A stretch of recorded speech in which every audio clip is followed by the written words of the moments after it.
오늘은 시편 37편의 말씀, 다윗의 신앙 고백을 통해서 저희들에게 주시는 주님의 위로의 음성을 듣기를 원합니다. 우리가 살다 보면 참 힘들고 어려운 순간들이 있는데요.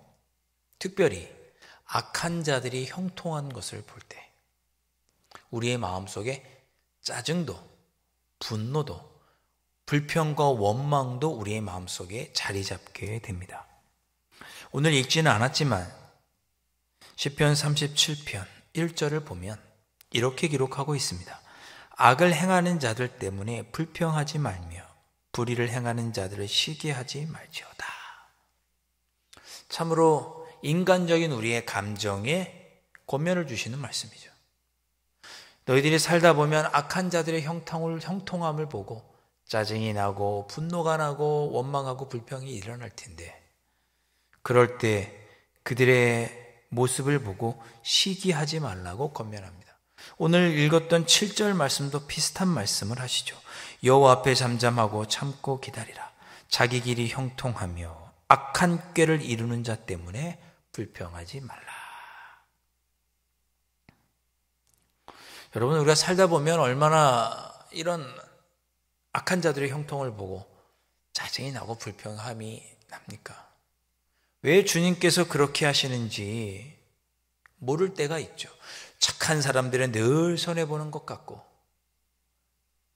예수 믿는 사람들이 예수 믿는 사람답게 살려고 하면 그들에게는 늘 어려움이 찾아오는 것 같고, 손해를 보는 것 같고, 꼭 바보처럼 느껴질 때가 있고, 그렇게 될 때 우리의 마음속에는 짜증과 분노, 불평과 불만, 원망이 우리의 마음속에 차오릅니다. 시편 37편을 기록한 다윗이야말로 누구보다 이런 마음이 들었던 사람일 것입니다. 다윗의 삶을 한번 쭉 생각해 보시죠. 여러분, 다윗이 무슨 잘못했습니까? 나라의 위기 앞에서 하나님의 이름을 들고 나가 골리앗을 무찌름으로 나라의 어려움에서 구원했죠. 사울 왕 곁에서 늘 사울 왕을 도와주었습니다. 음악을 통해서 좋은 신하가 되어서 그의 마음을 위로했고, 항상 전쟁에 나가 앞장서서 싸우며 늘 전쟁에서 승리했던 사람, 사울 왕을 위해서 그렇게 했던 사람이 다윗이었습니다. 사울 왕의 사위가 되기도 했죠. 사울 왕을 위해서 열심히 하나님을 신실하게 믿고 섬기며 신앙생활을 올바르게 하며 그렇게 자기 삶을 열심히 살았던 사람, 사울 왕을 위해서 열심히 했던 사람이 다윗이었습니다. 그런데 그 사울 왕에게 버림받고 배신당해서 갖은 고생을 했던 사람이 다윗이죠. 그가 무슨 잘못을 했습니까? 그저 하나님을 섬기고 사울 왕을 위해서 온전히 최선을 다했을 뿐인데, 하나님은 다윗에게 큰 시련을 주시죠. 사울 왕에게 쫓기고, 다윗의 가족들도 위기를 겪게 되고, 다윗은 아내를 또 빼앗기고, 갖은 죽을 고비를 10년간 넘기고 미친 척하며 자존심까지 내려놓아야 했던 사람이 다윗이었습니다. 그런 다윗이 우리에게 뭐라고 권면하느냐?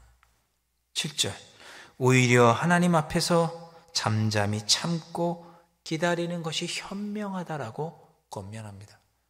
이것이 오늘 저와 여러분에게 주시는 주님의 음성인 줄로 믿습니다. 여러분, 얼마나 짜증나십니까? 얼마나 답답하십니까? 얼마나 억울하십니까? 얼마나 우리가 때로는 바보처럼 느껴지고, 왜 이런 일이 우리에게 생기는지 원망하고 짜증이 날 때가 얼마나 많이 있으십니까? 그럴 때 뭐라고 하셨습니까? 오히려 하나님 앞에서 잠잠하고 참고 기다리는 것이 현명하다. 불평하지 말고 참고 기다리라고 권면합니다. 8절, 이런 상황에서도 그는 분노를 버리고 불평하지 말라고 권면하고 있습니다. 왜요? 오히려 상황이 더 악화될 뿐이다. 악을 만들어낼 뿐이다 라고 하면서 그런 순간에도 참고 기다리면 하나님께서 우리를 선한 길로 인도해 주실 거라고 다윗이 권면합니다.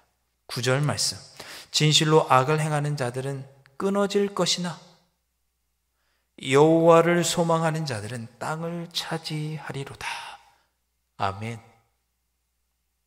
짜증내고 불평하고 원망하지 말고 신경질 부리지 말고 하나님을 믿고 신뢰하면서 참고 기다리면 결국은 하나님께서 악한 자들은 끊어지게 하실 것이고 여호와를 소망하는 자들은 땅을 차지하게 될 것이다.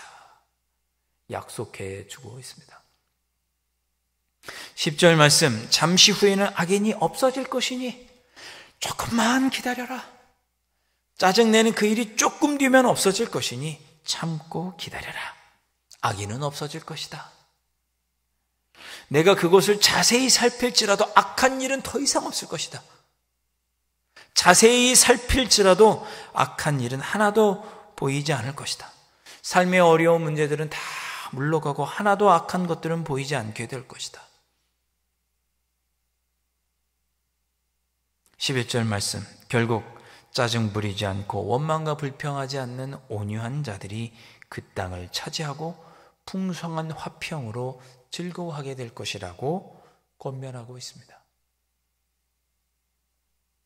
사순절을 지내는 저희들의 마음속에 혹시 다윗이 그랬던 것처럼 억울한 일, 짜증스러운 일, 불평이 나올 만한 그런 일들을 우리가 맞이했다 할지라도 그런 일을 앞서 겪었던 다윗이 하나님을 신뢰하고 하나님을 신뢰하는 가운데 기다리고 참고 하나님을 소망하면 결국은 하나님께서 땅을 차지하게 할 것이고 악한 자들은 다 물리쳐 주실 것이고 우리에게는 화평과 즐거움만 남게 될 것이라고 우리에게 권면해 주신 이 말씀을 붙잡고 우리의 삶의 어려움 가운데 짜증하거나 원망하는 죄는 내려놓고 하나님을 신뢰하고 소망하는 가운데 영적인 화평과 즐거움을 누리며 우리에게 선한 길로 인도하실 하나님의 선하심을 맛보는 그러한 삶을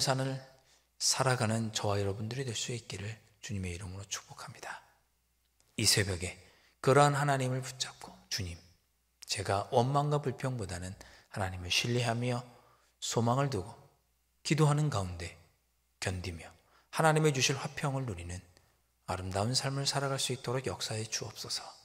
다시 한번 우리의 마음의 끈을 조이며 그렇게 기도하시는 이 새벽이 되실 수 있기를 주님의 이름으로 축원드립니다.